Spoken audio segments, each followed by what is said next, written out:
I'm going to kind of open it up real quick, and we're going to talk about what is our goal for the next hour and a half. The first is kind of an overview of on-shelf availability at a high level. This is a topic which has become more and more important to both retailers and suppliers, and we'll get into that in a little bit in the reasons why.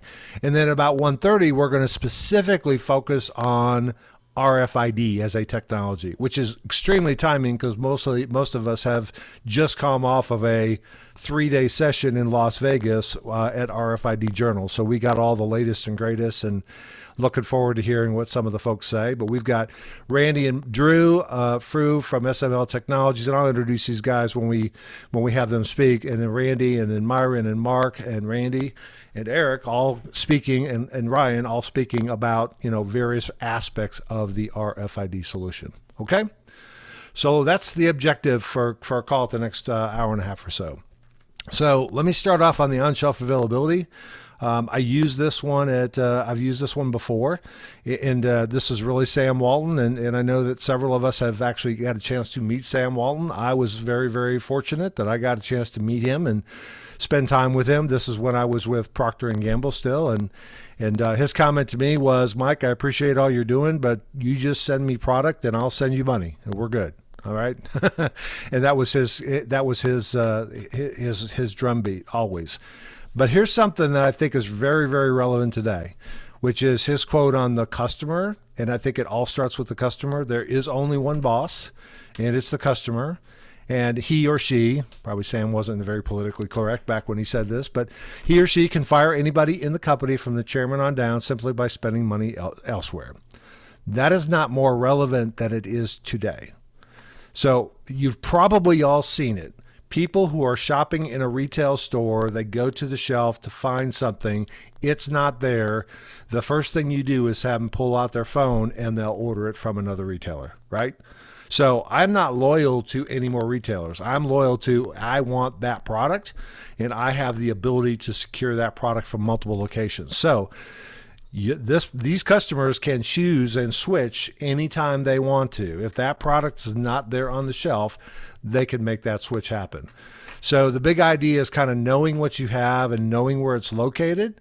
And that is a big disruptor. And we heard that over and over and over again at RFID Live. Knowing what you have and knowing where it's located, which is pretty complicated when you potentially have literally 150,000 SKUs in the store. You have hundreds or maybe thousands of customers. You've got all associates walking around. You got third-party service providers. You got direct store delivery. You got all kinds of stuff going on. And stuff gets misplaced and stuff gets lost and you don't receive what you expected to get, et cetera. So knowing what you have and where it is a very disruptor. Unfortunately, we've all seen this before. We've all seen out of stocks, and part of that was obviously the global pandemic we just went through, but we're still seeing in certain categories. I think the latest one is baby food, where there's holes on the shelf, big holes on the shelf, and sometimes there's small holes on the shelf. But this kind of thing is a disruptor, and it's an opportunity for us as an industry to figure out how to solve these problems and anticipate them. And part of the reason why is this thing. This is literally from 2021, so it's about a year old, but this is the percentage of business that is ordered online today. So computer and consumer electronics, 53% of all retail sales are purchased online. That could be online and delivered to their home. It could be online and buy online and pick up in store. So you buy it online, they find it for you, and you go pick it up. And then lots of other different ways of delivering product or picking it up in the store, delivering it to your home, et cetera. But overall, it's 15%, which doesn't seem real big, but some of these categories become very, very big. Books and videos, 69%, et cetera. So this becomes even more important that we really understand exactly what we have and where it's located. And guess what? This line is the same information by year. This is for the electronics category, And I think it's fascinating, this blue line here, which starts out at 6.6 and 41.26. Matt, without even looking at the actual legend down below, any idea who that might be? Amazon. Amazon, Yeah. right? Very, very few times have I ever have ordered something from Amazon and it didn't show up. Does happen, but certainly does. And some of the podcasts I've done with people like Myron, they've told stories about when they went in to buy something and it wasn't there, and those kinds of things. And we'll get into more of that during his section. But the bottom line is we need to know what we have and where it's located. Part of the reason that we need to do that is that, and I'm not going to read all this, but this one in the bottom really, really blows me away. 24% of the current Amazon retail revenue comes from customers who tried to buy it in store first. That's amazing. 52% are more likely to get out their phones if it's not on the shelf and buy it while they're in the store. So you're actually using the retailer Wi-Fi, thank you very much, to order product from somebody else. Yeah, pretty amazing, pretty amazing. So my perspective is, why do they want to do this? Because there's a new trend in the industry called buy online and pick up in store. This is kind of Target's implementation of that. The ability, and I'm going to put you on the spot here, Myron, because you made a huge observation when you and I were talking. So if it says you have 3 of these, you have to have a really good understanding of exactly what you have. You made a good analogy before when you said there's a difference between going in and not being able to find the product versus you order it online, you pay the money, and you go in and they don't have it. Walk people through that. I thought that was I'll put you on the spot, but that was a very interesting perspective. Yeah. Can you hear me okay? Yes. Good. So good afternoon, folks. What Mike's talking about is I believe, Mike, this broader theory we actually came up with around state and status. But it really goes to, when I walk into a store, I'm looking for something to be there, but I have an understanding that it may not be. But I'm hopeful, and I tend to base my shop visits on trust and things of that nature. When I buy online and you tell me you have this many, I'm taking you at that level of trust as that brand owner, that now you're pushing information to me. When I walk into the store, I'm taking the chance, is it on the shelf? And is there a sale? Is there a promo? It's kind of first come, first serve. It's a little bit like Black Friday type scenario, if I can use that term, or holiday event, I guess, as we should say. But when I buy online, I'm leveraging that trust to say, you know what you have, and you're telling me I can go get that.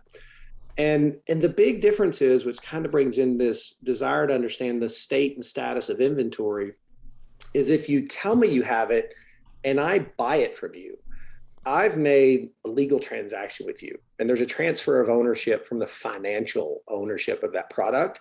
And now I'm depending on you to service that transaction that we've made. It's no longer your inventory. I've taken one out of your system. You just haven't fulfilled it yet. So now the pressure's on the retailer. Versus when I walk in the store, it's not mine until I walk through point of sale. So I could walk around with it in your store for an hour. It's still your inventory. It's just not available to other customers at that point. It's sort of committed, but I've never made the transfer of ownership. And I think customers have a very different expectation of that. And I think even for those who are at RFID Journal Live, and got to hear Matt Alexander from Walmart talk about it, building that customer trust and being able to fulfill what you've promised them you're going to have available when they come to pick up, or when they have an order coming to home in this new digital delivery world, is a very different promise than when they just walk through the front door. Yeah. And by the way, that resonated with me, which is, it's a difference between disappointed because it wasn't there, and you basically lied to me. Almost, it's almost like you told me you had it. I paid my money. I went in to get it. You couldn't find it. Now I got to go through this arduous refund process. Time out. No, I don't want that. And it gets exacerbated because there's a delay in almost every retailer today between when I do the transaction and when they send somebody to pick it from the shelf or the back room. Mm-hmm. So they may have actually had it when I bought it, but their lack of service on my order allowed somebody who's walking through the store to pick it up and buy it, and they get the satisfaction and I get a canceled order.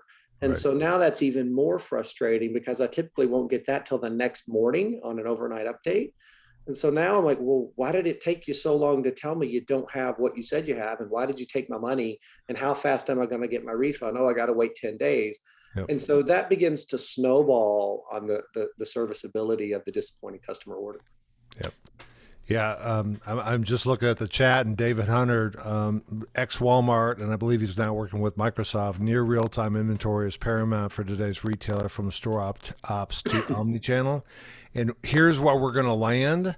Retailer inventory in a brick and mortar store traditionally is somewhere between 50 to 65%. I've seen as low as 20 in some categories that are high theft categories. I've seen it higher than that. But the reality is, in order to do what I've got here on the screen, where Target's going, hey, I got 3 right now. If you order them and come and pick them up, we'll have them for you. That takes a level of trust and accuracy versus most retailers will say, check store for availability, which doesn't tell me anything, right? So let's distinguish something. For years, suppliers, and I'm saying now CPG companies, have thought about this as in stock. If I am responsible for in stock. In stock basically answers the question, is the product in the building somewhere? Do I have enough to fulfill a day's worth of volume? Okay. And then on shelf is it actually on the shelf? And the reality is on shelf is it available for a customer to purchase? Much more difficult to measure. And we're going to walk you through several examples of how you do that. But that is the key. The key is, and I can only speak for particularly for the suppliers who are working with Walmart right now, making sure that you're meeting the OTIF guidelines, on time and in full guidelines, is a lot of focus of what suppliers are doing right now, which is great because the first part is it's got to be in the replenishment system to be able to fulfill. But just because it's actually in the building somewhere, in the store somewhere, or in the supply chain, doesn't necessarily mean it's sitting on the shelf. And so we've got a couple of examples here. Matt, I'm going to call on you here. So I've got this one example. I've showed this before for those of you who have heard this before. But if you were shopping shampoos and conditioner, happen to be Head and Shoulders, how well do you believe the products are on shelf at this particular store, Matt? Looks pretty fair. Yeah, it is. You see any issues with on-shelf availability at all? One gaping hole for sure. One gaping hole right there. That one's pretty obvious. Everything else looks pretty good, right? Assuming the modular is legit, yes, sir. Yeah, you did the caveat thing, but you're right. To most shoppers, that looks okay. Let me tell you a little bit on the cover what actually is going on here. The examples of everything that's in yellow is examples where a label is missing and the product is missing. So modular integrity. So I'm supposed to have a facing of a different scent or whatever of Head and Shoulders shampoos. So instead of facing number 1, 2, 3, 4, I've got 1, 2, 3, 5. They skip 4. So these are areas, suppliers call these distribution voids, where the label is missing and the product is missing. So to a person just looking at it, it looks fine. But if I'm looking for this particular product and I go to that modular, I'll never find it because there's no label and there's actually no product there. The second one is, and this one is less on-shelf availability, but pricing. The price that's on the shelf and the price that's at the register is different. And Myron and I worked for years on things like electronic shelf labels that help to automate that. But today, most retailers are still having paper labels printed, and there can be a discrepancy. So I thought it was a $2 bottle of shampoo. I get to the checkout, it's $2.50. You know, I may catch that, I may not catch that, but it's still potentially a disruptor and a frustration for the customers. And then this one is the one that happens all the time, plugged items. So the label is there, the product is there. Unfortunately, the product and the label don't match. The product says it's supposed to be, I'll make this up, strawberry scented shampoo, and it's really blueberry scented shampoo, right? So they've put the wrong product there, either intentionally or by accident, and we call that a plugged, or sometimes people call that an incorrect item. Bottom line is you stop back and look at it and you go, wow, there's a lot going on there. It looked like it was in pretty good shape because there was only one on-shelf availability issue. The reality is there's a lot more that's going on. So one of the questions is, well, how in the world do you measure that? Because that's a lot of information. I know what the on-hand is on these. They could be incorrect. How do I know if it's on the shelf? And there's really kind of three different ways that we use to do this. And we're actually going to have sessions on each one of these. The first one is an algorithm. And we're going to have a bunch of folks on who are going to show us a different algorithm. Algorithm, which is basically an AI algorithm, which allows you to be able to say, hey, this particular item normally sells 4, 5, 6, 7 a day. And for whatever reason, over the last 3 days, I haven't sold any. I don't know what's going on, but if it's normally selling 5 to 10 a day and all of a sudden it goes to 0, there's a problem. So there's an example of TeamCore or Retail Insights. Lots of different companies do this. We'll have a panel about algorithms, but it's a good way of being able to measure on-shelf availability at the store item combination. Second way is basically a store audit. This is an example. This one happens to be Field Agent, but there's a lot of them out there. Field Agent, Gig Walk, Trax. People who go out, cross-market cost advantage, who go out and literally go take pictures of shelves. After they've taken their picture, they've said this product is in stock or not. That has some interesting use cases that we will probably talk about in future video podcasts. But for right now, just know that one is pretty prevalent out there. Companies like Acosta do that quite frequently. The next one is, again, more computer vision. It is shelf scanning robots or fixed camera robots, or fixed cameras. Sorry, they're not a robot. But this one happens to be from a company called Badger Technologies. It goes down the aisle, it turns on a camera, and it's basically scanning the shelf for anything that's out of stock, any missing products, incorrect products, and it then provides that information back to the retailer so they can take action against that. So a shelf scanning robot is certainly an option, or a fixed camera, either one. These are kind of computer vision things. And the last one's the one we're going to talk about today, which is RFID. And RFID stands for radio frequency identification. That's what you see here, and the entire rest of the session will be basically on RFID. Where does it make sense? Where does it not make sense? How do you do it? How do you get started with it? Etc. And we'll get into the specifics of that. But all of these are viable options to measure on-shelf availability. We'd love to say each one of them has will work ubiquitously across the whole box. Unfortunately, depending on the category in the business case, you may have different options for different kind of categories. Okay. So let me keep moving here. We're going to basically have seminars, and I'll cover on this later. June 17th on algorithms, September 16th on field store audits, July 15th on shelf scanning robots.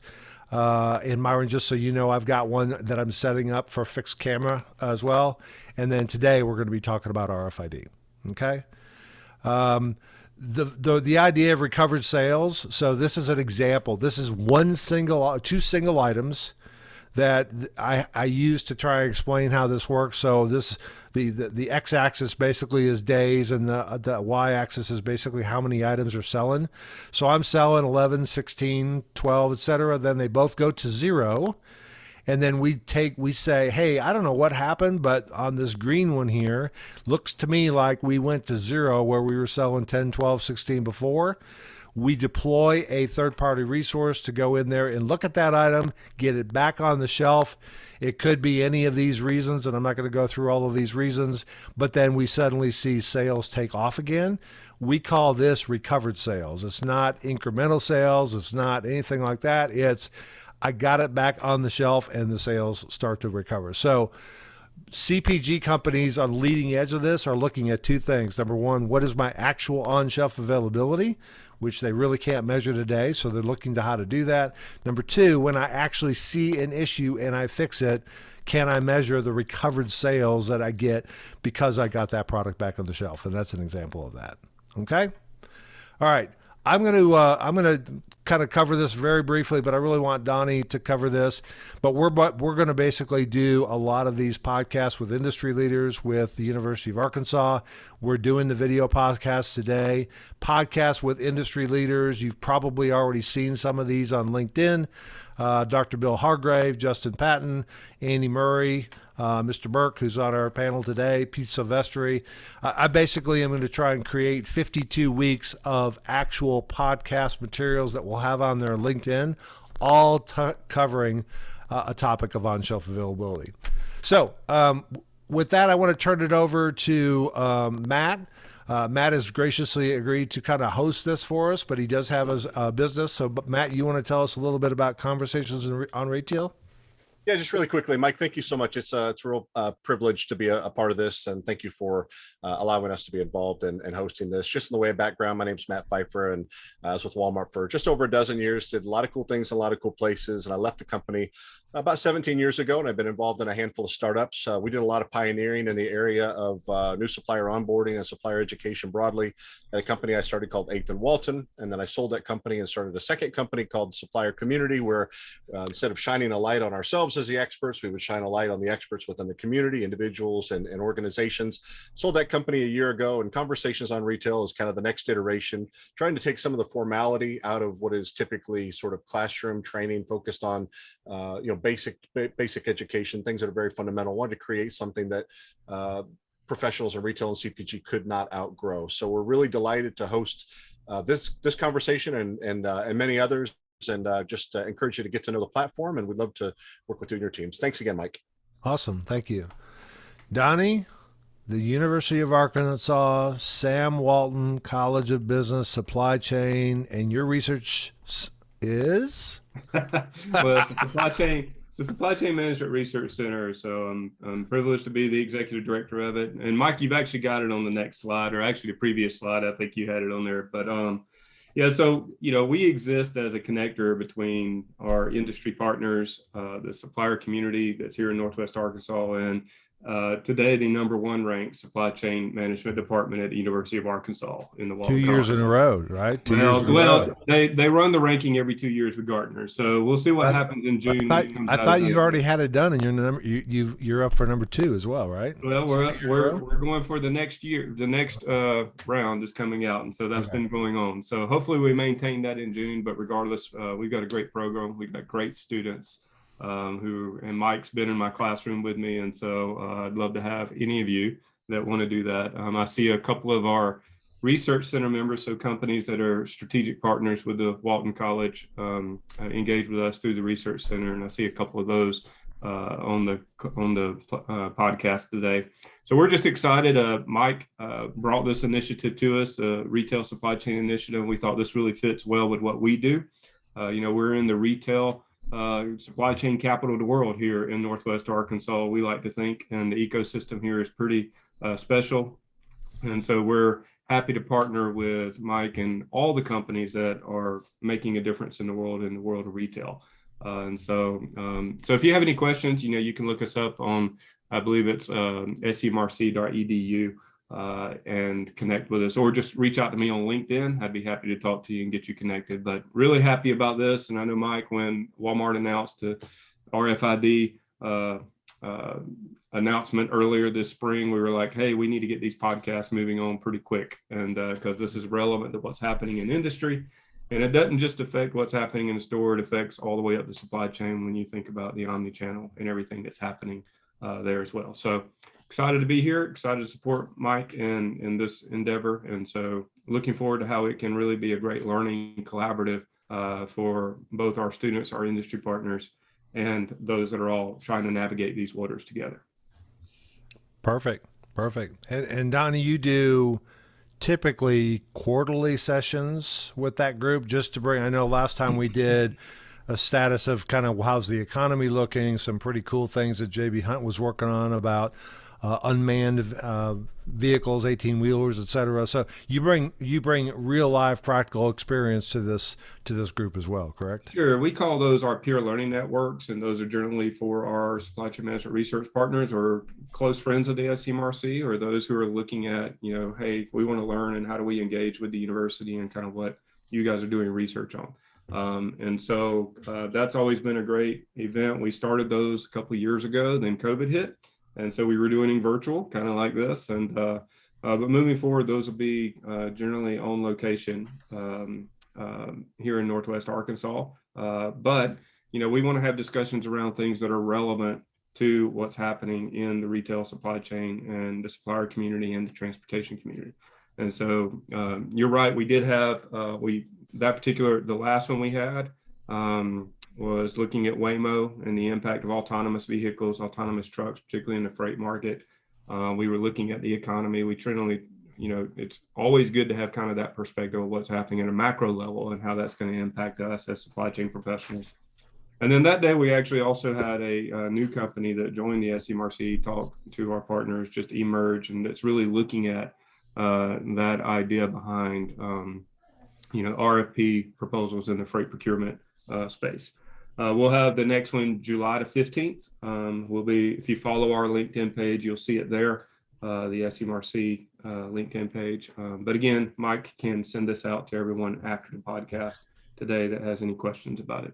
Yeah, and the last page of this deck, not to get you to wait till the end, the last page of this deck, I've actually got a LinkedIn profile for both of these companies that you can click on a QR code and go directly to them. So, Donnie, thank you very much.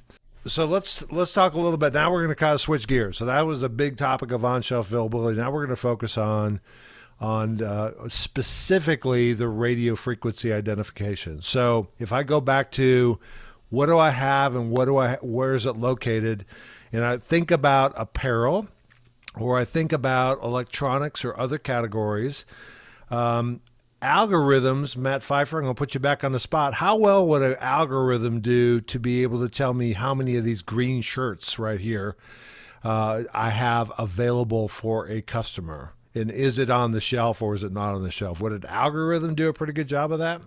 Doesn't seem like it'd be very helpful. You don't think it would be? I don't think it would be, would it? And why? You're right. You're 100% right. Why wouldn't it not be? It'd be easier just to look and see. That's true. The other thing is the amount of, we call them high turn items. Algorithms work really, really well with Tide detergent and Bounty paper towels and things that turn real high. We might only sell this shirt every couple of weeks. So I can't tell if it's on the shelf or it's just not selling, right? A store audit would work if somebody went through here and scanned all this stuff, but it would be extremely expensive. And what about a shelf scanning robot? Myron, a shelf scanning robot. If we had a shelf scanning robot that just had a camera on it, how good of a job could it actually do to actually tell me what I have and where it's located? I think shelf scanning robots would have a big challenge in this because you've got a style, size, color combination, and they can identify the shirt by location, the color, but not the size. And so Right. The big challenge is getting into that child relationship on SKU detail is a challenge for computer vision type functions, whether it's fixed or a shelf scanning robot. Yep. 100%. 100%. So we have a technology that we're going to be talking about today. We call radio frequency identification. Very briefly how it works, and then I'm going to turn it over to Dean Frew because he's the expert in this field along with Randy and others, but we're going to have Dean kind of talk about some of the business use cases of why people do it. But it basically involves putting a tag, an RFID tag, on every item in the physical store. We'll talk about how that works here in a bit, but for right now, just know that the tag is there. We'll have a radio frequency scanner wake up that tag and send identification information to the scanner, and then we will pass it over to actually update the inventory. This is sort of an example of how it works in a traditional scanner. You'll scan every particular barcode. It is very time consuming. It's very laborious. If they get halfway through, they get interrupted, they lose their spot. And this is an example of how RFID works. Okay? So with that, I'm going to turn it over. And just as a quick side note, we got two industry experts that unfortunately had conflicts today. Dr. Senthal unfortunately lost his father-in-law, so he had to take an emergency family trip back to India to spend some time with his family. And then Justin spent 4 days doing 15, I think, presentations. So he's flying back with his family today to be with his family today. But these guys are both with the RFID lab at Auburn University. I almost said University of Auburn. Auburn University, they are subject matter experts. I have their LinkedIn profiles there. So if you have any follow-up questions, please contact them with anything you might have RFID. Dean Frew is a good friend, and he is the Chief Technology Officer and Senior Vice President of RFID Solutions for SML Group Unlimited. You'll see his QR code here. Dean, I want to just kind of turn it over to you. We sort of just gave you a bit of an example of apparel. You've been doing this for a long time. Just give us kind of your top line thoughts on why RFID, what is the business case? What are you seeing in the industry? Is it growing? Is it shrinking? Just your perspective of what's going on in the industry when it comes to RFID. Sure. Thanks, Mike. Clearly, a lot of us started in this industry back in 2003, 2002, 2003, 2004. And as Myron mentioned, there's a big difference between a can of green beans or a box of Tide than there is style, size, color on T-shirts and so on. So,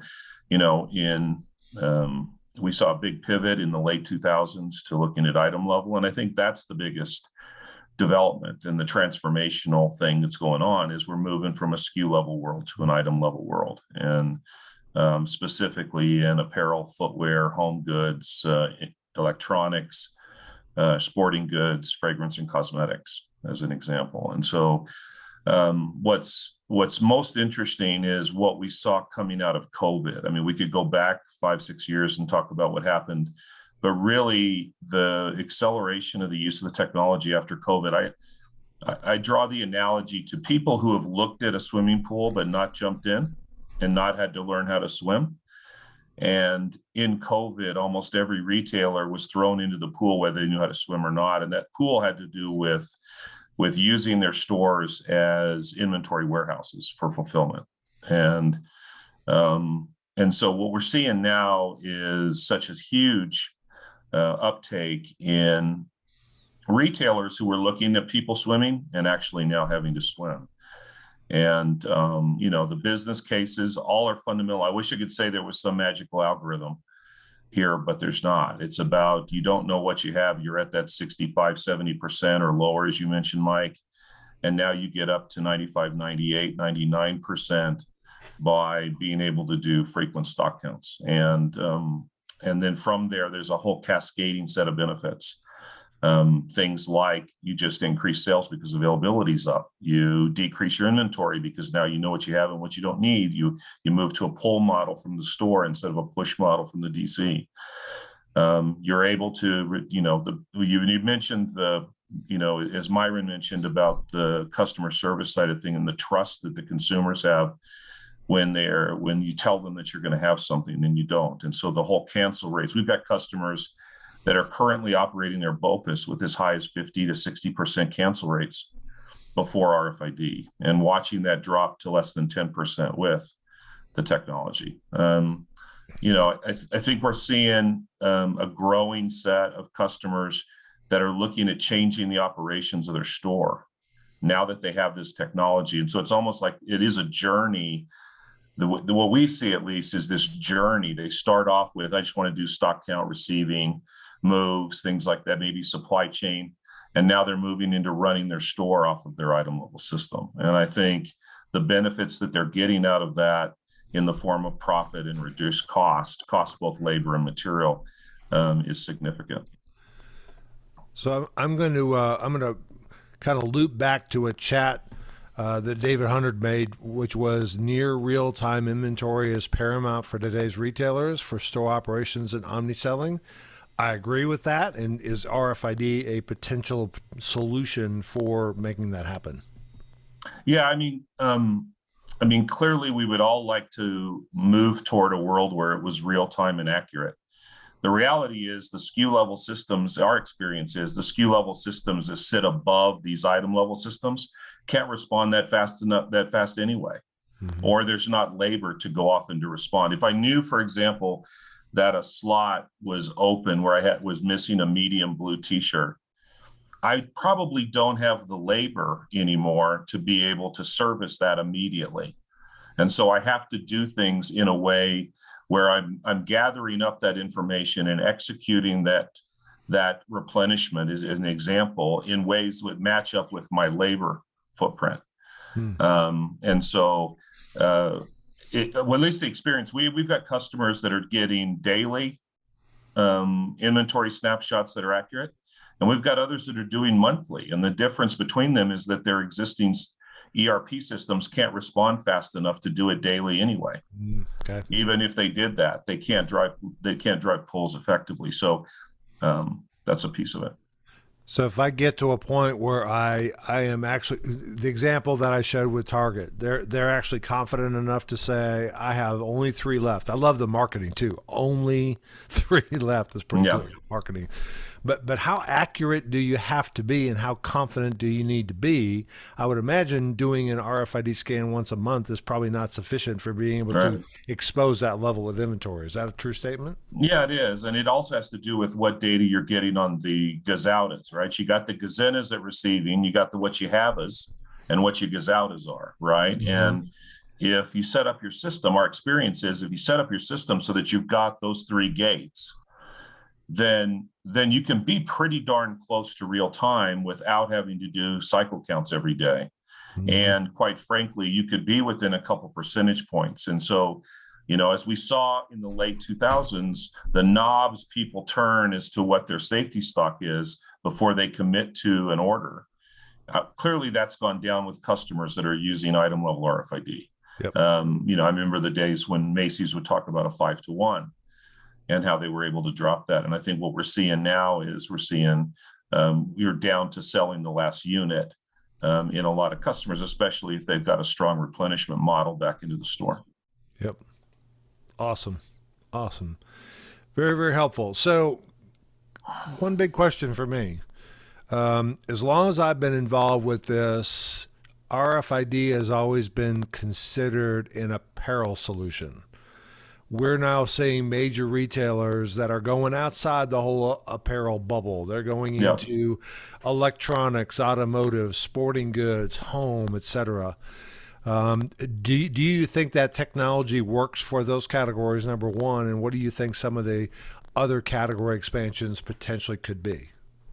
Yeah, I mean, I do believe it is, because we're seeing examples of it. And one, the apparel companies that also have home goods and fragrance and cosmetics don't want to have 2 different ways of looking at inventory.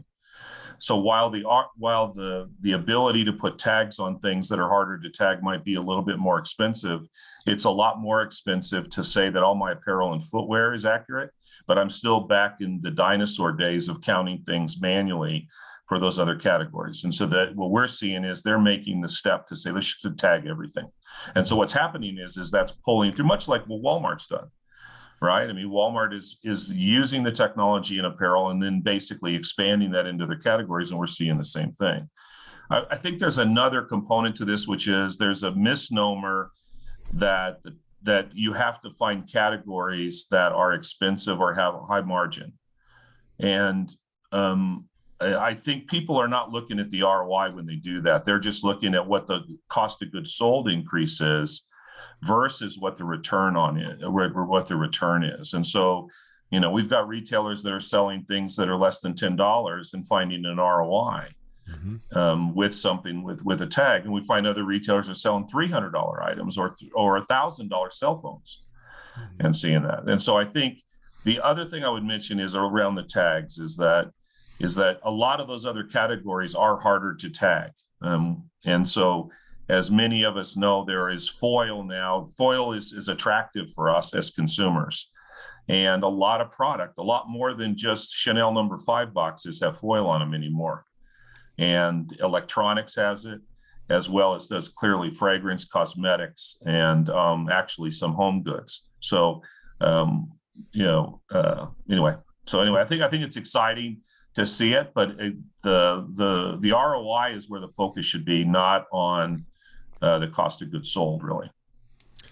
So I get this question all the time.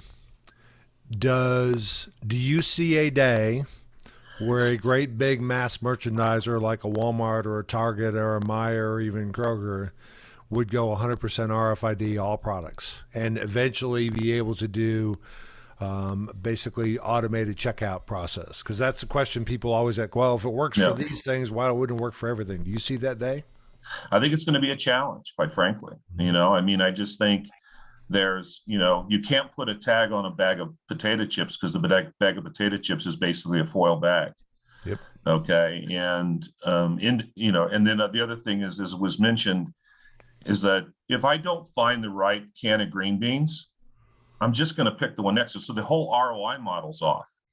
It has to be a different ROI. And the real question is, it's going to come down to really smart people looking and saying, is it more expensive for me to hire people to check out, or more expensive for me to figure out how to tag all this stuff that's there? And I think so far the model has been to segregate inventory. And I think general merchandisers will have a bigger challenge. I mean, we've got two general merchandisers as customers, and while they're looking at expanding, they're doing similar to what Walmart's doing, and that is finding categories where it makes sense. Yep. Awesome. Dean, thank you very much. All right. So we got a couple of other folks who are now going to join us. So we've heard a little bit from Dean around the value proposition for buy online, pick up in store, for inventory accuracy, et cetera. I've got Randy Dunn. And Randy, I don't know if you're with Sensormatic, JCI. I don't even know what to call you anymore, but Randy's Stop it, Mike. I don't. I'm not. I wasn't being a smart aleck. I really just don't know. It turns out we're for sale again. So, oh goodness. Yeah. Well, Donnie Williams has got all his money. He says he's making all his big bucks as a university. Maybe you could be the Donnie Williams Company. What do you think, Donnie? You like that? I don't know about that. Doesn't it just kind of flow off your tongue though? The Donnie Williams Company. I think it's possible. But anyway, Randy's been doing this. I don't even know how long you've been doing this, Randy. So I started in retail in Feb 2004, but I was the Homeland Security guy at ADT.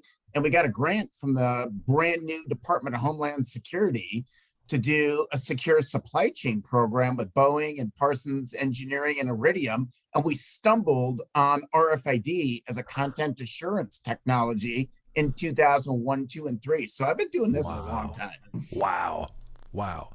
So as a company, and then I'm going to let Myron introduce himself here in a second. As a company, your focus has been probably more on the asset protection part of the business. Is that a fair assessment versus the RFID, or have you done a little bit of both? Well, so I think, Sensormatic's got really 3 prongs. The one that we're most well known for is asset protection, and asset protection with video systems and electronic article surveillance. About 7 or 8 years ago, we bought up a lot of the shopper analytics companies.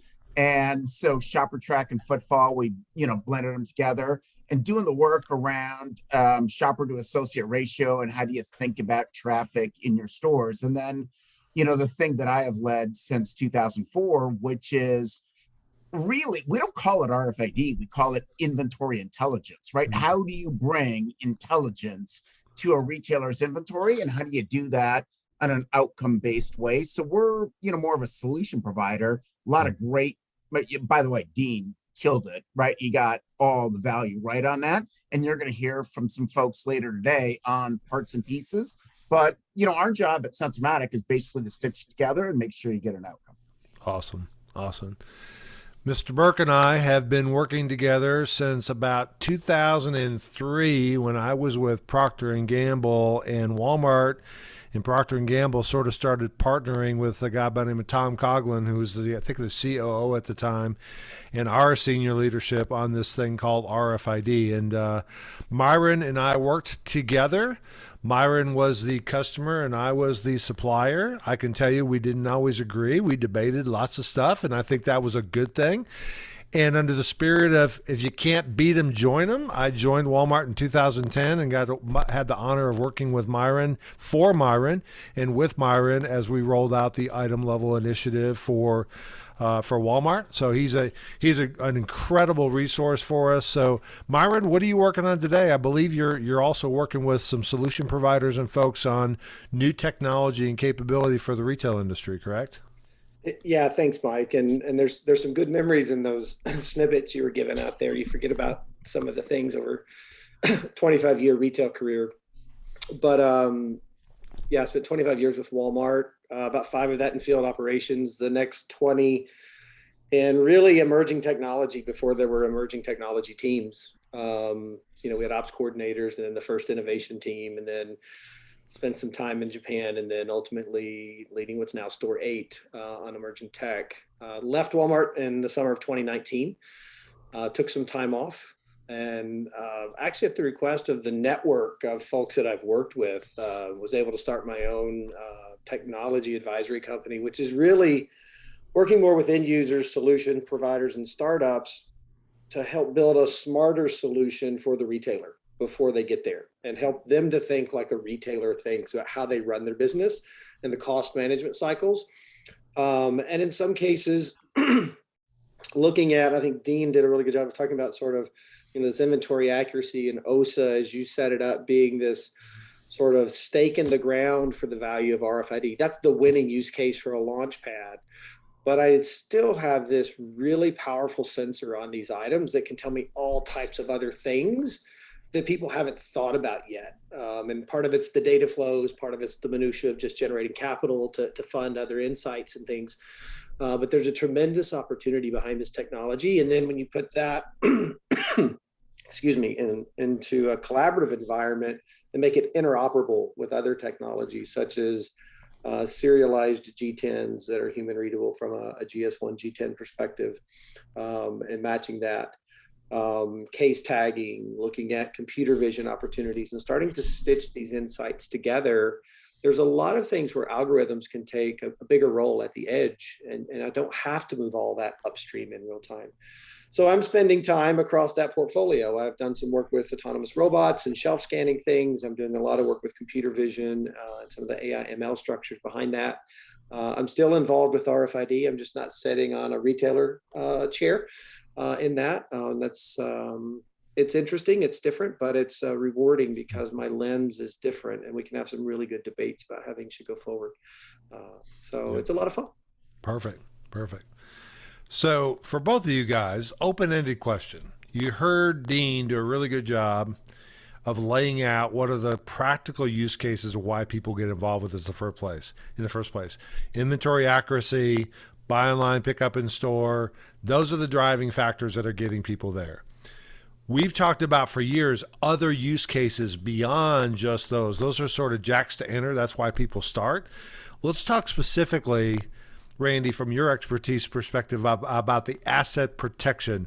Maybe give us a sight into how does asset protection work today? How exactly does an EAS tag, for example, work? And what's the future use case for potentially something like RFID? Yeah, and it's really interesting, and it's a really hot topic in the industry right now. Historically, the asset protection world was a deterrence world, right? Lock it up, make it difficult to take, and sound an alarm if you left without paying for it, right? It was all left of the event, right? Once somebody got through the front door of the store, they were gone, and there wasn't a lot of information, and there wasn't a lot you could do with that. As we've worked with, a number of our customers around what we're calling next generation loss prevention, right? You don't have to be a political scientist to know that shrink is an all-time high, crime is on the rise, it's become a board level issue. How do you build an intelligence-led program around asset protection that has less to do with alerts and alarms and more about integrated data packages that can be handed off to, first responders, law enforcement, or investigators in order to go do a job around taking down these crime rings, recovering the merchandise, and maybe even, use an RFID to authenticate products. So there is an enormous amount of value that comes out of RFID. But as Dean signaled, I have yet to meet a retailer that bought RFID to solve that problem, right? The one of the most amazing things, and part of the intoxication of RFID, you get started with it, and the single hardest thing is to get tags on stuff. But once you get tags on stuff, right? Macy's started with, frozen out of stocks. Then they went to display compliance. Then they went to pick the last unit. Then they went to on-shelf availability. Then they went to smart exit. Then they went to financial inventory by, doing some SOC compliance. And, everybody's played with the smart fitting room and the magic mirror. There are so many things that you can do with RFID, asset protection being a really hot topic right now. But I have yet, Myron, I would, I'm going to ask you this because it'll be interesting to hear your answer. I have yet to meet a customer that bought RFID. They bought a job to be done and were blown away by the leverage of RFID as a technology to continue to solve problems and do more jobs. Is that a fair statement, or am I mischaracterizing things? No, I think you've got it right, Randy. And I sort of boil it down to, as retail, when we look at innovation and how we put capital assets into a business, we're in essence buying efficiency. And that efficiency has a customer component to it. But it's, how do I buy efficiency to get the right product to the right place, to have it available for the customer, so when the customer comes in, they're happy. And so I'm trying to get efficiency and customer satisfaction to connect in all of the mathematical equations that we do in retail business use cases. And sometimes they don't connect holistically. And I think buy online, pick up in store, or buy online delivery is a little bit of example of where, hey, there's a bit of a margin disconnect in that one, but man, the customer demand and the pandemic requirements made that an essential thing. And now as we loosen back up and people go back into stores, I think you see retailers, especially if you read this month's releases, they're kind of struggling with like, hey, how do I balance this?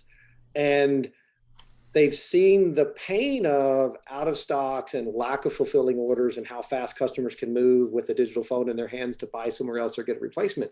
And so now they're figuring out, wait, there's a market share component here and a customer loyalty that I got to figure out. What items matter to those customers to keep them or lose them? What customers matter in the life cycle journey of a customer? And how much will they spend with me over a lifetime? And I've got to start to satisfy those things. And so we're getting infinitely more data. But to Dean's point, our systems need more bolt-on modules because the parent systems aren't designed to run in real time. So we've got to add on modules that can support that real-time data where it matters.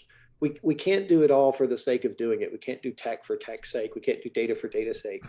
But it is an efficiency for the sake of the customer and that relationship at the end of the day. Cool. Hey, one quick question, a little bit with Dean and a little bit with you guys, but Derek Johnson from InViews just asked a question. Any other technical challenges with deploying RFID in the scanning process? Can a scanner pick up and count items on other aisles behind the scanner? Is that automatically resolved in the system, or does it create a counting issue? You want to talk a little bit about how one of you guys want to take how that works and how RFID does count tags multiple times, but it isolates the number of unique tags? Myron, maybe you start with the traditional model on cycle counting and where you think this is going. And then, Mike asked me about fixed infrastructure and how we're doing asset protection. There are some challenges there. So maybe you start and I'll clean up. No, I think it's a good lead in, Randy. And I think to the question, Mike, yes, RFID will count things more than once. It will count things outside of where I'm pointing the device. It's not like a scan gun where I'm looking at line of sight only, sort of a laser beam or photograph type view. It's a much broad spectrum. We've sort of described it over the years as a read envelope that's like an amoeba. And that amoeba changes as I get in the presence of metal. It gets reflected a little bit, or somebody walks down the aisle and the water in my body causes it to bend around. So I'll read something I wasn't reading a while ago. But there's firmware and filter values within the structure and the software platform that start to say, oh, I'm only looking for items. So any case tags I read, I can filter out very easily. And then I can start to do modular compressions that say I'm only looking for G10s that fit into this subcategory group or this modular section. So when you see stores with category, subcategory, and then modular section, aisle section location, you're able to start to match that data and pare it down and say, what am I seeing here? So in the reader, I can actually filter off hundreds of thousands of reads that I captured. I don't necessarily want to throw them away. I just don't want them for this specific investigation or set of analytics that I'm doing. So I think the technology's advanced very, very well in the ability to do that. And I think it's continuing to advance with more interoperability and standards coming forward in that space. So I think with a handheld, you're able to start to decipher this really well and really target what you're looking for. And because there's a time date stamp with each event, so each cycle count with a handheld would have a user ID and an event. There's a time and date stamp with every read. And so you have an immense amount of metadata to drill down into this space. You can even look at how long someone spent doing the cycle count and the algorithms of what's my expected inventory versus what did I get. And if I'm more than 30% off, I'm going to say, you know what? I don't believe Bobby did his job. I'm going to have somebody else do it. And I think that's a really good launch point because it's helping us bridge the gap between real-time and batch processes in a manageable way. It's delivering business value to entities today at the customer touch point. Yep. Most of these are customer facing at the store, so the end point of the supply chain as we think of it. Some are midpoints of the supply chain if I've got a consolidator or a ship from warehouse and a big Amazon model or something like that, or even a third-party consolidator. What I think is really interesting, and I know Randy and them have done extended work in this, because when I think of AP, an exit's an exit. I don't care what facility it's in, something left. And it either left because it was supposed to, or it left and it wasn't supposed to, meaning I have a transaction confirming it or I don't. Right. And so I think as you think about extending the use cases of RFID, once I get the tag on its source, now I can start to say, hey, my store inventory and my OSA is getting pretty good. What can I do next? Well, can I leverage a bunch of, I don't know how many thousands of exit doors Randy and them have access to. Can I leverage that and start to look at a shrink piece? And I won't steal his thunder on that. Well, if I can do it there, can I do an inbound door and measure what came in? And now I'm seeing what came into the store and what went out of the store. And then I could say, well, I can do the exit at the DC and then the entrance at the DC. And suddenly I can create a nodal theory, or one we've referred to in the industry as choke points. I can see what came in the DC and what left the DC versus what was supposed to come in and what was supposed to leave. What went into transportation out of the DC and into a store, and start to get a metric on each of these nodes, and the same thing at the store. And then I can look at which node has the worst performance, which tells me I have a problem in this node. So I don't have to go solve every stop in the supply chain. I go target the nodes that are giving me issues, and I use pilots to find those. And then as I drill down, that starts to give me very valuable secondary use cases to go look at what do I need to solve here? Is it a people problem? Is it a system problem? Is it a transporter problem? Is it a disingenuous associate problem? And there's lots of things there. And I think Randy and them have actually created kind of a use case ladder in their asset protection model because they look at protecting assets across the supply chain, not just the retail stores. So yep. I'll stop there and turn it over to you, Randy. Yeah, well, and I think so. I mean, I could talk about this for hours, but I do think, right, Dean got it exactly right. The way to get started is around on-shelf availability, inventory accuracy, and the ability to make promises for shoppers coming to the store to get fulfilled. That is exactly the right way to start. And it's generally what I would call an active scan. You've got a mobile device in the hand of a person, a static tag, you're moving the field, and you are collecting inventory data. And as Myron talked about, you can filter out the third, fourth, fifth, sixth time you read that tag, and you can get really clear information on what do I have and relatively where's it at. It's on the sales floor, it's in the back room. As you start moving to these more advanced use cases where now you're talking about passive reads, people call that fixed infrastructure in the RFID space, but fundamentally it's a passive read where I've got a static field and I've got a moving tag. How do I make sense of all that? And, as you think about, the labor challenge that retail's got, you think about the shrink problem, you think about some of what you talked about earlier, Mike, which is, is it good enough to know once a week or once a month with the cycle count? Getting much more dynamic with updating my data and using this passive capability. The physics problems and the question that we got, which is, do you have problems and do you need filters and do you need firmware and do you need smart software to figure all that out? The answer is yes. And that's why we recommend people start where Dean suggested, which is start with active scans, but the unbelievable ability to walk the use case ladder and go from inventory availability, on-shelf availability to loss prevention and authentication and ORC recovery, that all starts to happen because you've got passive scanning, which is fixed readers, and that's a much different physics problem.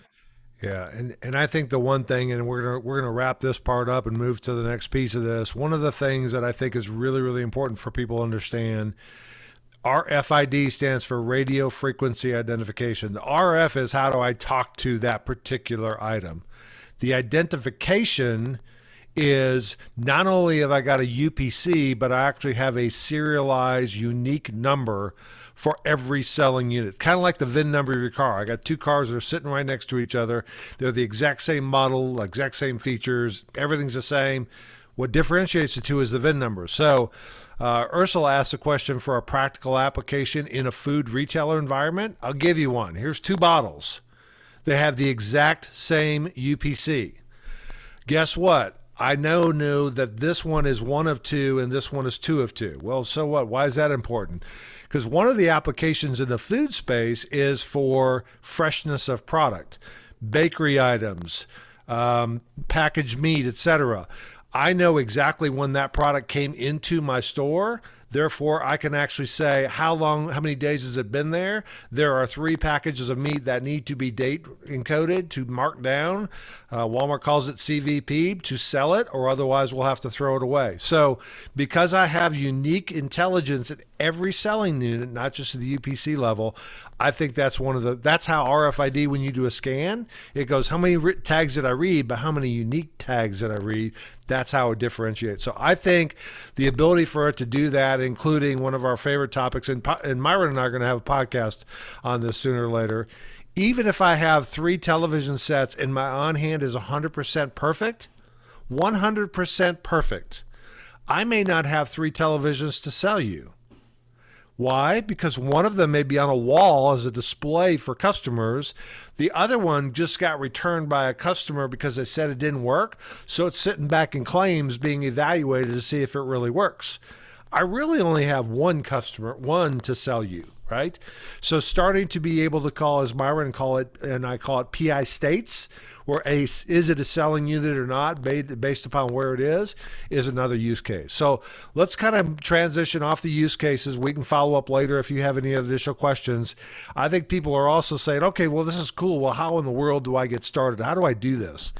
So I am going to put Mark on the line here. Mark, tell us a little bit. We got 3 people who are going to help us with this. One is going to be, how do I select a tag? That'll be Mark. How do I select a software solution, or do I build it or do I buy it, whatever? We'll have Randy do that again. And then Eric is going to walk us through, hey, I think there's a hardware component to this as well. How does that work? So Mark, give us some update on, okay, you happen to give us a little bit of introduction to who you are, but also tell us a little bit about how do I decide what tags to actually purchase? Sure. Thanks, Mike, and pleasure to meet everyone and be part of the group.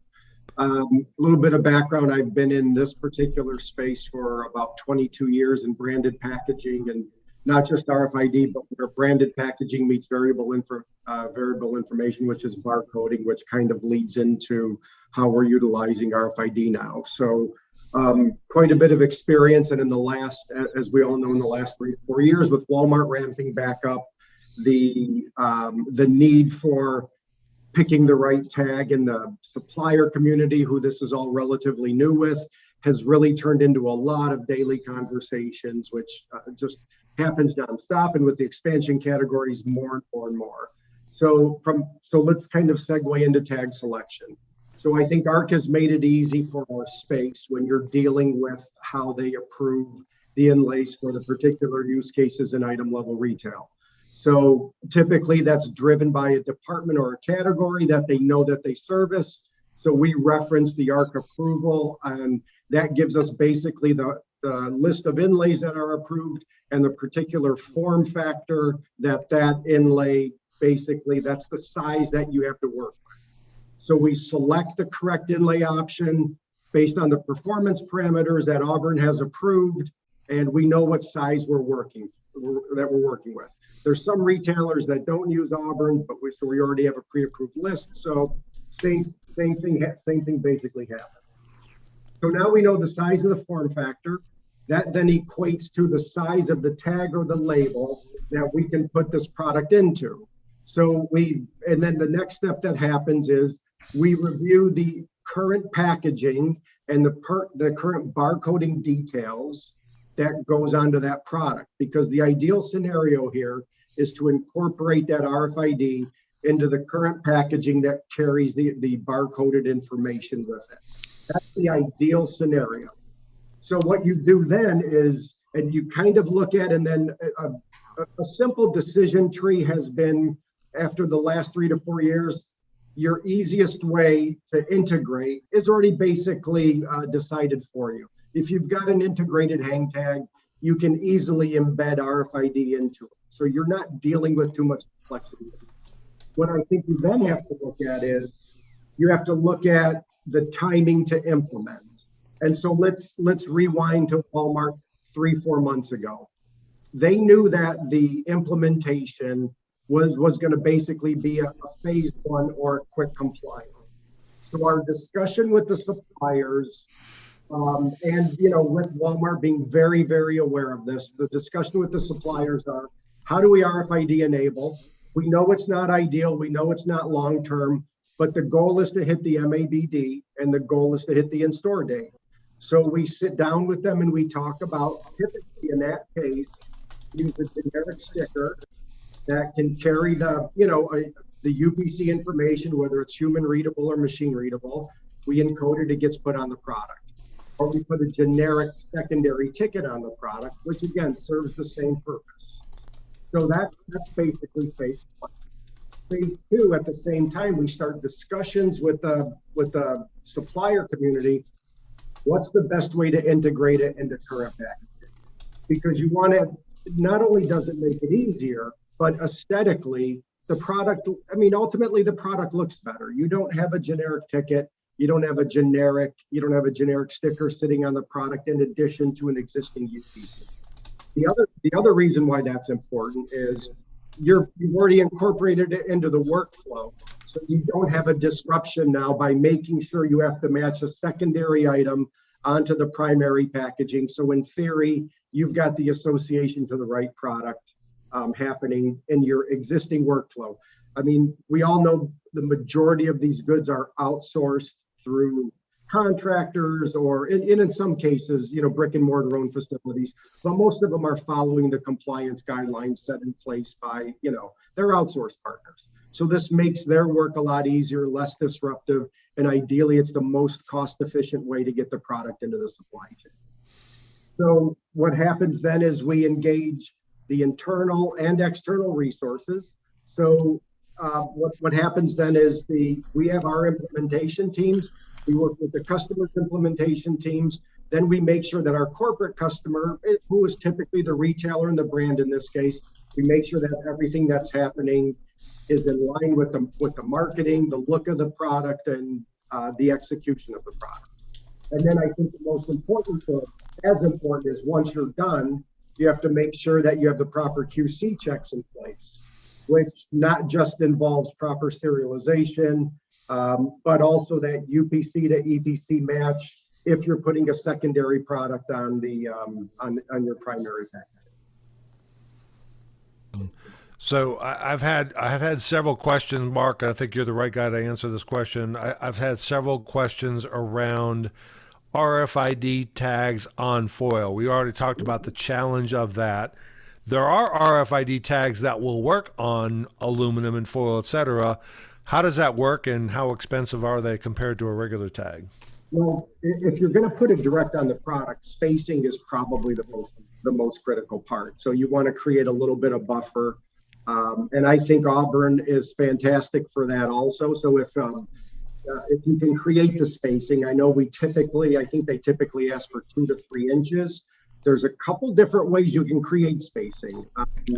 You can do a bit of a flag or a little bit of a rat tail, which gives you the distance from the product, whether it's on the metal or not. But I think ideally you want to get your product down to Auburn. You can design something that creates that spacing, but it should go down to the lab to make sure that it still reads according to the performance parameters that is required of the product. Yep. Foil also, you know, just because there's foil on your packaging doesn't mean that's going to disrupt your RFID readability either. So there are tags in the retail environment that have foil on them. You either position the embedding of your inlay far enough away, or you cut down on your foil so that it is not dense and disrupting the readability of the product. Perfect.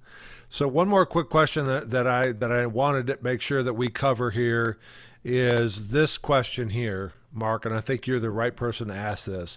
So I can buy RFID blank tags from companies like yours and others. Dean Frew, I know, makes them available. Avery Dennison makes them available. I can buy those tags and then print and encode those tags by myself, which, Eric, you'll talk a little bit about some of the hardware to be able to do that. Or I can buy pre-encoded tags. Give me the pluses and minuses from just give me the broad tags and let me print them versus you just encode them and I just apply them to the product at source. Yeah, sure. So it's actually coming up a lot in some of the discussions with the supplier community now. And what we like to tell everybody is owning it yourself takes time and it takes resources. Let's get you compliant through a service bureau. You're learning it right now. A lot of these suppliers are learning about RFID for the very first time. Don't try to own it right now. Leave it up to a service bureau provider who has been serializing for years and can get you product that's compliant. Then start the discussions on the implant printing and owning it yourself. And if you don't understand the IT aspect of it, and I know there's a belief that sometimes it's less expensive, but you have to look at the total cost of ownership. You have to look at the resources that you're going to dedicate. Whether it's easier or less expensive, I think you just have to put a pencil to it yourself. Some companies have been doing it for years. There's some big brands out there with strong IT teams who probably date back to 2009, 2010. They've been doing it for years, and I think they do it well. So I'm not going to discount it. But if it's new to you and you're trying to hit some deadlines, table it for a further discussion when you can really understand what's involved with it. I think the risk of duplication, and then the other thing you have is you've got the hybrid model now, meaning you may do some of it offshore, you may do some of it in-house. You have to be careful that you're serializing with a strategy so that if you've got a UPC that's actually being tagged in same UPC, multiple locations, how are you guaranteeing there's no duplication versus what you're doing and what a service bureau provider is doing? Yep. So it's, I guess you could throw those things on a scale, but that's kind of my initial feedback on it. Perfect. All right. Thank you very much, Mark. Very, very helpful. So let's talk a little bit about software. Obviously, software is part of this as well. Randy, we're going to put you back up on the spot. And the questions that I heard is a couple things, and I tried to break them down into a couple of different categories that I've heard. Number one, considerations in terms of build versus buy, what should it do, hardware requirements, etc. And then secondly, what is the base entry of what your software should do, whether you build it or buy it? Help somebody who's relatively new to this space think through the build or buy questions, and then specifically what the actual software should do. Got it. So I've got this, I got the 4 C's of RFID. You got to create the data, And Mark just talked about that. If you don't do that well, all the rest of it doesn't matter. You got to capture the data. And I think Eric's going to talk about that. And that's use case dependent, right? Do you want to do it actively, passively? Where do you want to do it? The last two C's are you got to consume the data, and then you've got to capitalize on the data to drive it back into business outcomes. And it's in those last two items that the software plays. And so, what I would say is there have been a lot of folks that have been very successful building their own software packages for what I would call active or basic cycle counting and inventory. And, that's going to be about IT availability. It's going to be about, are you trying to protect, your payroll, which, by the way, retail's a tech business. So building your own is not a bad strategy. There are a lot of good software folks out there. Dean's got a really nice package. I think Sensormatic does a pretty good job at that. So, build versus buy, I think, is as much around a resource and capability question as it is about an RFID question when you're talking about just cycle counting. As you move up the use case ladder and start to do more sophisticated things and realize that the decision logic and the firmware and the physics of the software and, how do you deal with, tags in the environment, building your own software gets a little tricky. So as you move from basic cycle counting to some of these passive scanning, then I think, we're seeing a lot of folks say, we can't do this, and we really need a Dean Frew or Randy Dunn or somebody else in the market to come out and help us figure that out. So I think, that's kind of how I would, frame the build versus buy out front. What I want to talk about, and I want to listen to time. Randy, can I interrupt you real quick? Yeah. Here's one of the things that I would say. Yeah. Have your information technology company or your team focus on the value proposition behind the firewall and not how well can I print and encode a tag or read a tag. There's no value proposition. And these guys have been running Zebra and Sensormatic and SML. They know how to encode product, and they know how to scan product. They know how to do find it functions. Don't build that yourself. Your competitive advantage is behind the firewall. No IT department is still writing printer drivers. Want to bet? I bet you lunch that you're wrong. They shouldn't be building. I agree, 100%. 100%. I think you got it, Mike. And I want to leave time because I know we're getting late, and I've had, I've had my fair share of time. I want Eric to get his, but this is a big conversation. But I think, right, starting out, you can build your own. As you get to the finish line, there's no way people can build their own. And starting with, right, if I'm going to cycle count, you got to be able to print and code the tags to Mark's point. Otherwise, you got nothing. And then what kinds of feedback loops and what kinds of workflows do you want to support? And are you better off with a third party, or are you better off with your own? Those are all really personal questions, retailer by retailer. Perfect. Thank you. Yeah, we do need to move on to Eric because I've actually got Eric and Ryan both to cover this. No so problem. We'll make it Eric, quick. Keep it talk simple. to us about hardware. Okay. Well, thanks again for having me, Mike. So yeah, if you can go to the next slide, if you don't mind. It's really about, everyone's touched on it so far. What you really need for your business. What's the ROI? And, in this chart, we're showing the data capture evolution to where, many of us remember the manual counts, and then, we moved to the barcode solutions, which was revolutionary at the time. And then now we're introduced to manual RFID solutions where, it was a big plus. You're reading thousands of tags every second versus, scanning each individual item, which brings us now to the automated RFID solutions. And really, it's about, what is the right thing for your business. In a lot of business, that the manual RFID solution is still a great solution. However, the more automated you want to get, and this really became apparent during the COVID issues, where we didn't have the employees. And like Dean mentioned, I love that analogy where, now everyone's forced into the pool. And so now what do I do? And so that's really where a lot of the automated solutions really came into play. And so in the screen, I'm not sure if you can see it very well, but we have like an overhead reader, we call Smart Lens. And then we also have RFID on robots. And then we also have dock door portals. And, really it goes back to what Myron mentioned. Where do you want to create that portal or that checkpoint to validate that, okay, this pallet shipped from the DC, it made it on the truck. I validate that I have this many items on that pallet. It made it to the store. I can validate that, that it was received at the store. And then is it in the back room or is it on the sales floor? And, how much do I still have back there? And so really it just depends on, what you're looking for in that solution. And so again, we can overcomplicate this. There's a lot of great discussion here, but I think sometimes it's like drinking from a fire hose. And really the best way I've seen about going about it is just keeping it very simple. And typically most of our customers start off with handheld RFID scans and then build upon it there and say, I would like more visibility to either my DC or my back room, or from the back room to the sales floors, or that asset protection piece.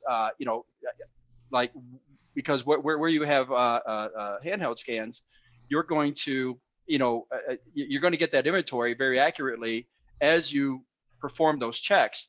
But between the checks, and I think like Dean mentioned, it could be a week, it could be a month, it could be a day, but having that more automated infrastructure allows you to track those items, and specifically with asset protection there. And I know we're short on time, I won't go into the point, but I'll make one example of, we're working with a customer now to where they are marrying up their cameras, their digital cameras, with the RFID solution. And so they're able to see shoplifters as they go through the store.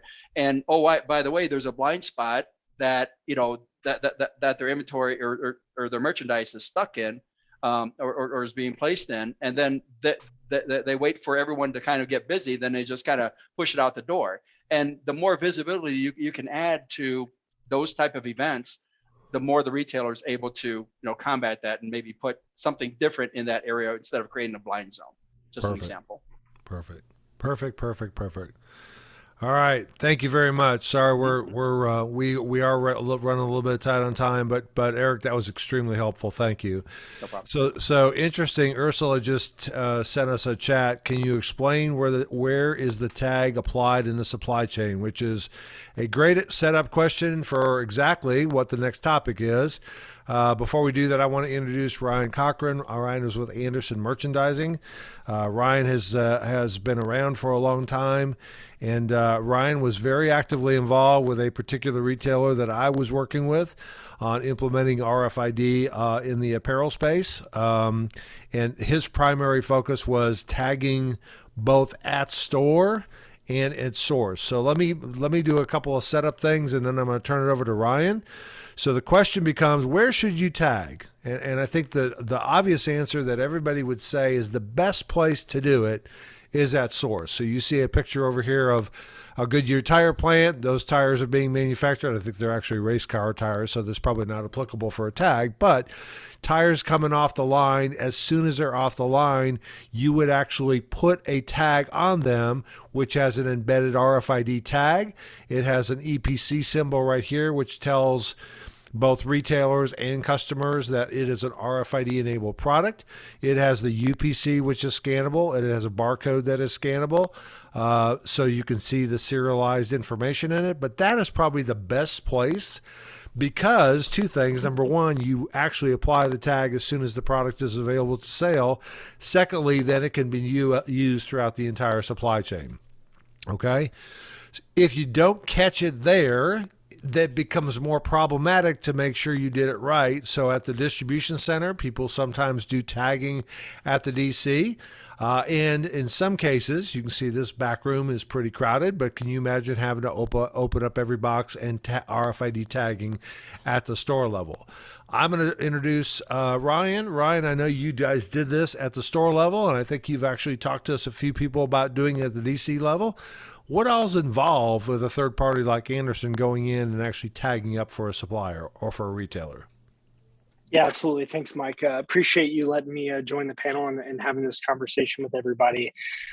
So what we've seen, when it comes to a retailer, we've seen different retailers use different methods of tag up. There's all different types of ways you can tag up in the store, but I'm going to talk through kind of one of the most common ways. So the first thing that you got to do is we talked a lot about equipment today, right? And so there's multiple different types of equipment out there, but you got to make sure that your equipment is ready to go, right? Is your battery charged? Do you have connectivity? Is your firmware accurate? All those different types of components.